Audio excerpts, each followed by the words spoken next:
So we went to 18, 20 inches of rainfall trying to milk cows.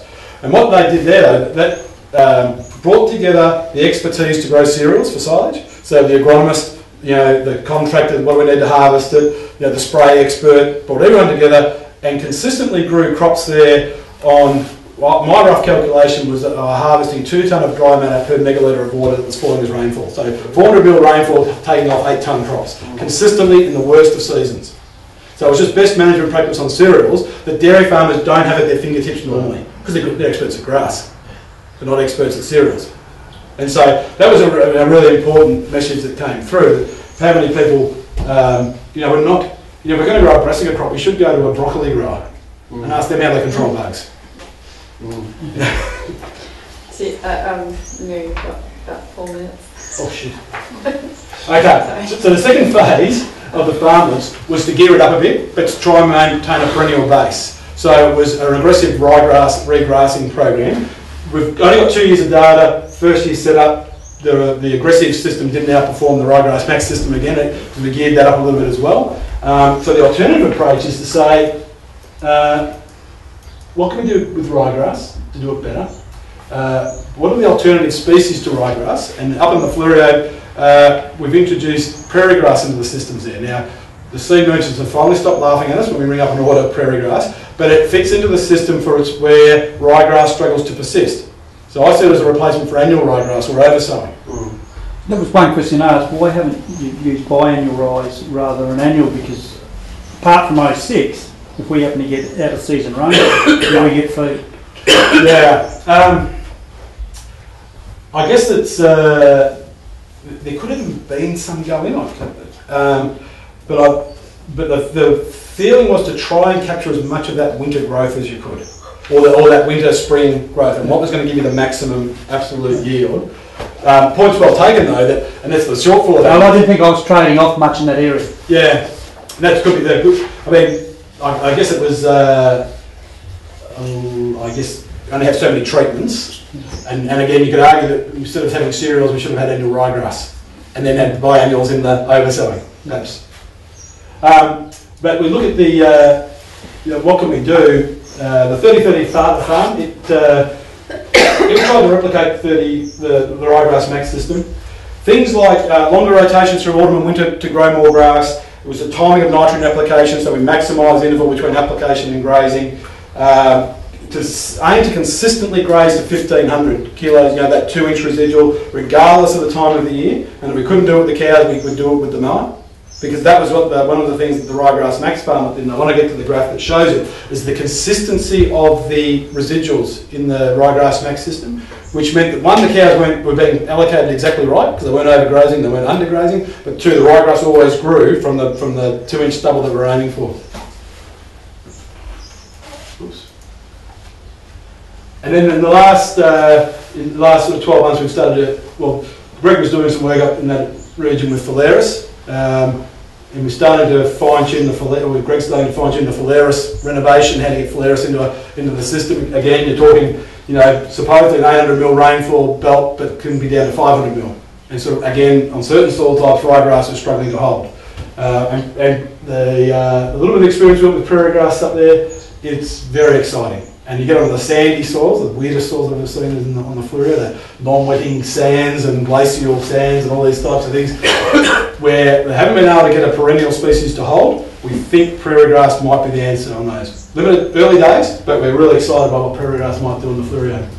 The other thing that Greg Bill was able to do was able to reduce his grain feeding. By having more grass on more days, he was able to use grass, still feed that 5-6 kilos a day from not dropping below that, but having less days at 8, 9, 10 kilos because he had enough grass. And so he wasn't using grain as a filler, he was using it as to maximise intake. And I could argue that 5, 6, 7 kilos you're maximising intake, at 8, 9, 10 you're using it as a filler. Now, I understand that's probably a bit of a generalisation, but he was able to maintain milk production on almost 3/4 of a tonne to a tonne less of grain. And absolutely minimised purchase fodder, although we had 1 year there we bought significant amounts because we had a 5-month growing season. Am I going for time? Oh, I think you've done, but no one's coming yet, so... Okay. Sorry, the things we aim to do, we aim to improve fertility.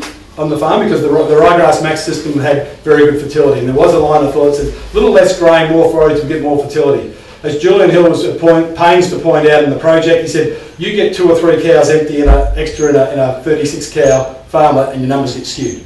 We weren't able to achieve it, but I put a question mark there because last year the empty rates were the lowest that Bill's seen in years. And he said, look, if I get it again this year, I'm starting to call it a trend. Yeah. So I put a question mark on that. I think we definitely lifted pasture consumption, even though it's very hard because you have that noise of seasonal variation. We've had a really good year this year, and we can say, gee, look at all the extra grass, but it's grown for 12 months of the year this year. But if you ask Bill, if you ask his team there, and you ask the partner farm committee members, yeah, their general feeling is we're definitely harvesting more grass. We've been able to maintain production with less concentrates, give up a little bit in litres, but pick it up in components, I think has been the observation. Higher milk components is one of the things they really want to try and replicate, particularly protein. Haven't been able to do that, although right at the moment we've had cows calving on the green grass and the milk protein is as high as it's ever been for the days in milk. So we'll watch that and we'll, whether that holds for the rest of the season. So, but I think we also did a much better job of matching feed demand to feed supply by historically those cows calved in March. And I say that's too early for the Fleurieu if you're wanting to match demand to supply. It was more of an historical relic, if you like, of the market milk days, or having to meet sort of domestic supply requirements. This is the concept that I came to, and 30-30 copped some real flack in the early days because we were trying to teach people how to suck eggs about what they should be growing. And said, well, ryegrass, why do you want to move away from ryegrass? So I came back to trying a more balanced approach and say, what are the strengths, weaknesses, opportunities, threats with ryegrass? And when you list the strengths, there's a lot there. There's a lot of things going on with ryegrass. When you look at all those, you think about all the good, strong things about ryegrass, it really should be no surprise that it's the backbone of our dairy industry. But then I said, well, where's its opportunities? Well, the Ryegrass Max farm showed we can grow more and waste less and turn more grass into milk and be a bit more precise. But the weaknesses of ryegrass, and I look at it, and perhaps from a Mount Gambier region perspective, you look at on the dry day, you say, well, it's got shallow roots relative to other perennial ryegrass species. It's got a low temperature ceiling relative to other perennial species. It's got limited winter growth, in terms of, say, compared to cereals or annuals. And you've got limited ability to say, I've got this grass, really good grass available today, can I defer it for another month and push it into the time when there's less feed? And you can't do that with ryegrass.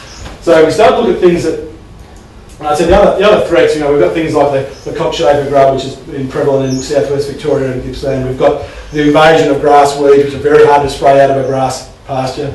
And this whole persistence in dry conditions. Yeah, we might need to wind up. Wind it up, okay. It's true coming. I've got that fire. Quick skim read, everyone. Yes. Well, what I might do is I want to talk about a couple of the things that we've. I'm just going to jump to that slide. So we're still finishing the last. You haven't missed anything yet. all the options available, and I think we should always be looking at all the different options available. The big one being manage ryegrass better. But if ryegrass is not cutting it for us on a paddock by paddock approach, I don't think we should be focused on saying, I'll just find a different ryegrass cultivar. There's all these other things out there we can grow. Another one I wanted to, what about leaf stage? That was the graph that showed the consistency in the residuals of the farmers. Got it wrong the first year, got it right every year after that. There's one more I wanted to show here. And this is the one that chicory. The green line there is the ryegrass, typical ryegrass growth curve.